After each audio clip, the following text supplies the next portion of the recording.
Earlier you said team is a work in progress. How has that progress been? Where do we stand 4 days to kick off now? Grant, we've made progress, throughout the month of August. We've been at it for nearly 4 weeks now, and the impressive part, we do have guys that really, really love to work, and a group that has a high quality drive to them. I think the real challenge anytime you have a team that maybe hasn't played a whole lot, they haven't experienced the setbacks, the troubles, the adversity that's going to happen in every single game. And, just being able to have that discipline and more than else, that's what it really is, a discipline to move on to the next player regardless of what just happened. DJ and Shane are gone. You guys were the fullbacks were very effective for the offense last year. Now we've got two new faces in there. What's their development like been over the summer, and what are we going to see in that position? You look. I think you could see 2 or 3 guys, maybe even this Saturday. The guys that have worked there have been 5 guys that have gotten a ton of work at that position. Parker. If you said today you were going out there, I'd say probably Parker Wilson would go out initially. Jacob Stafford has been really, really solid there. He's a senior. Parker played a little bit last year, not a lot, because of Shane and DJ. I think Taven Bordeaux was on his way to having an excellent, he has a chance to be a really, really good contributor. I think he will be as we get into the season. Aubrey Duty Tyson, and then also Cole Fagan. Those 5 guys, 4 or 5 guys, along with possibly Colton Parton too. You mentioned just chemistry on that defensive side coming together. From your estimation, what you've seen, are they coming together? Are they more of a cohesive unit than they were 2 weeks ago? Well, they are. Now, doesn't mean that we're where we need to be. I think what is, really, really clear over there, you look at Grant Ross has played a lot of football. If you were going to have a returning starter, I do think it does help, that maybe it's an inside backer to help the guys up front, to help the guys back behind. And he's played a good bit of football for us, not just last year, but as a sophomore too. And then also Santo Coppola, as a defensive lineman, has played quite a bit. And so those are 2 guys. I think some of the other guys, leadership-wise, Cody Moorhead, very, very passionate about the sport of football. Q Griffin has played at corner. And then Jack Floyd, inside linebacker, too. Grant talked about becoming more of a vocal leader during the season, and he felt like that's something he needed to improve upon. Have you seen him talk more? Has he become more of that vocal leader he wanted to be? Really, for us, Grant, I think the key is to be a quality leader. And a quality leader may not necessarily say more, but just the caliber of leadership that you're able to provide. I mean, there's no better way than to do it.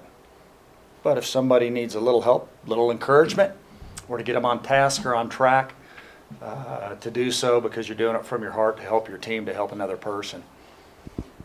Last year, we saw, I think it was the 4th quarter, Arion came in and shared snaps with Nate. Are we thinking about the same kind of game plan for this time? Are they going to share snaps throughout the season? We'll see. I think certainly as we go. I mean, we're both those guys are going to have to be major contributors for us this season, and they will be too. Can you always say, the way that's going to unfold? I know, not at all. If not, we'd be in, short sells or buying stocks or doing something else. So, but we're going to need both guys. Coach, I like to ask head coaches this when we get to the week of that first game. I want to ask you as well. Do you ever get antsy, the butterflies? You finally want all this off-season work that you do. I know it's very cyclical year in, year out, but the week of that first game, do you ever kind of get that antsy, excited feeling as well? Well, really you do every single day. I'll say this. Whenever we have a day where we practice, I'm fired up. I'm just telling you. And not that I still don't want to be on days maybe where you meet only and whatnot. It's just there's something different when you get a chance to put your helmet on. And I know this. There are many, this time of year, as soon as you hit August 1st, especially, probably eat most of my meals standing up, rather than sitting down. it's what you love to be a part of. And, you just got to know part of that love are travails, are difficult stretches, and some real struggles, tussles, that are part of it too. Shifting gears just a little, I see on your roster you do have some guys from the areas of Texas that are being affected by the storm. As a head coach, how do you approach a situation like that with those guys? Just continuously communicate with our guys, and our coaches do too. So on Sunday, send Grant Ross a text, say, hey, Mom okay? How's Dad's place? If it's Cody Gessler and he's from Katy, says, no, so far so good. Over on that west side, or Kyle Floyd says, no, not yet. And even maybe some of the young people with whom that you're recruiting too. It's a golly. I mean, it is. When it all gets added up, the number of people that are going to be displaced, the costs, the years, many years that it takes. And one of the areas yesterday morning where we used to live, when we lived in Houston down there in Sienna Plantation, had a mandatory evacuation. All of Amanda's family, her dad's down in that Paroline Friendswood area, all of our cousins, her cousins. It is, just one of those unfortunate circumstances. Let me ask you, also I read in the Gazette your comments on Mr. Bolin. Obviously, they overlooked him again for a potential spot in the Hall of Fame, and just your ties having worked for him before. What are your thoughts on him and the legacy that he's left behind? I just can't imagine a better owner in all of sports. Probably, the contributions that he's made. I mean, he made Denver a major sports city. And not that there weren't other people that haven't been strong contributors. They certainly have. But, in the last 30-plus years that he's been an owner, whether you want to base it upon division titles, playoff appearances, Super Bowl appearances, 3 Super Bowl titles, I think it's immeasurable, the economic impact, that when you have an outstanding owner that they eventually have on a, on a city, on a state, certainly a region, what's been cultivated throughout the entire Mountain Time Zone, the way his regard for people, he was going to make sure you had every chance to do your job and do it quite well. And he wanted to invest in people. He wanted to have a first-class facility, just anything that would possibly help you competitively. And yet at the same time, you knew when you're a part of, when you worked for him, that being a strong community, strong giver, philanthropic person within your community was important. And I think anytime that was shared, whether you're a coach or a player, golly, he exemplified it. We were talking about leadership a little bit earlier. The NFL Network was his doing as anybody's. Now, he wouldn't go out there and tell anybody that. An amazing man. Fitness mattered. He exemplified it. Integrity mattered. That was him.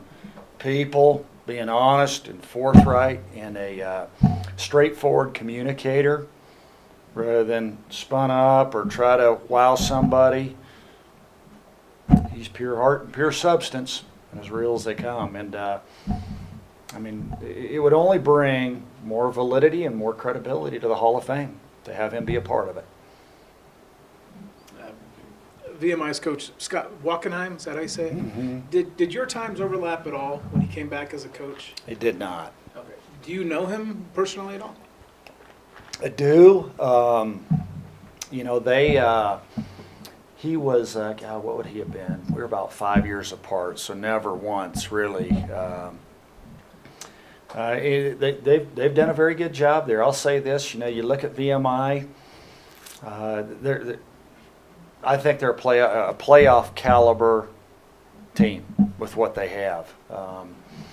They returned most of their offensive line, excellent size, very good skill players offensively. The quarterback and the few starts that he had last year down the stretch of the season, clearly gave them a bump. And then defensively, I think they have 8 returning starters that are really, really good players defensively that have, and you watch them on tape, especially their last 2 games against Wofford and the Citadel, played excellent defense.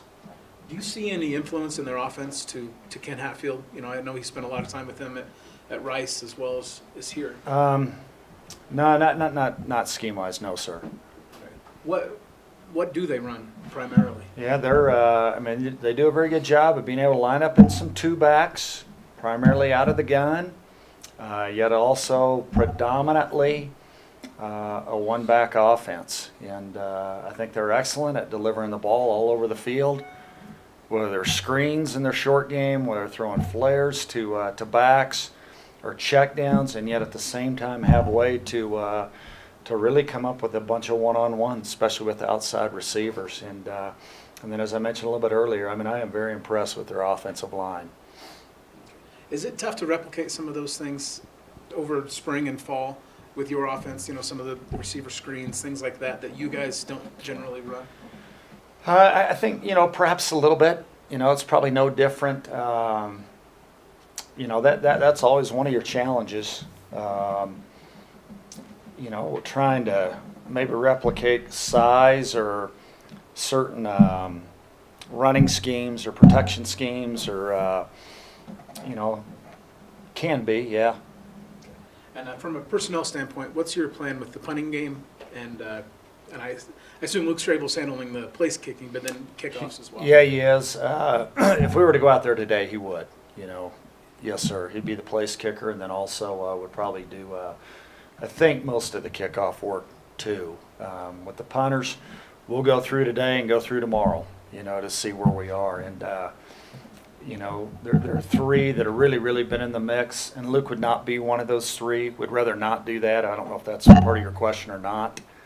But it would be either Braden Thomas, Cecil Moskowitz, or Charlie Scott. And, if it's Charlie Scott, his parents may feel like, yep, there's no bigger college football game than the one we're playing this Saturday. Why is that? His brother's a punter at another school, too. Oh, is it? Okay. And in terms of kick returns, will Tim McVeigh, assuming he handles the bulk of the work at tailback, would he continue to return He kicks? may or he may not. I think that one will. There are going to be some alterations there. I have a feeling as we progress throughout this. We'll just see on that one. As we go. Whether it's Tyler Williams, Tim McVeigh, Christian Mallard, Jake Lacoste, possibly Ronald Cleveland. They're about Benton Washington when he comes back. Malik Miller possibly that also help in terms of being a kick returner. Okay. And back to Grant Ross, when you were recruiting him, and he has an offer from TCU, did you assume he was going to take that, or could you tell in talking with him that he always wanted to come to the Air Force Academy? No, he was. I'll say this: that didn't happen until later. We Steve did an excellent job recruiting him, and once he committed to here, he was committed to here. I think one of the things that was really, really impressive about Grant was his attitude at the prep school. How adamant, how well he achieved down at the prep school. It didn't just want to make it through in order to get up here to the academy. He wanted to do well, and he does have a pretty special drive about him. Now, did the offer from TCU come in high school or at the prep school? In high school. Okay. It was later though. Okay. And do you think is there a likelihood that either Lakota Wills or Jackson, the 2 freshmen, would play on defense on Saturday? Possibly. Obviously when you come watch practice, they receive an awful lot of work, in terms of investment, really. And I think one of the things we do, in our program, I think we're extremely conscious in terms of investing in freshmen. Whether you're going to play now or we think maybe you're going to play a year from now. And hopefully that helps us going into this season too, that even for a guy that maybe hasn't played a whole lot in the past, that time that our coaches individually spend with each one of their position spots will help us, going into this season too. You guys have the one Friday game. Mountain West has a slate of Friday games.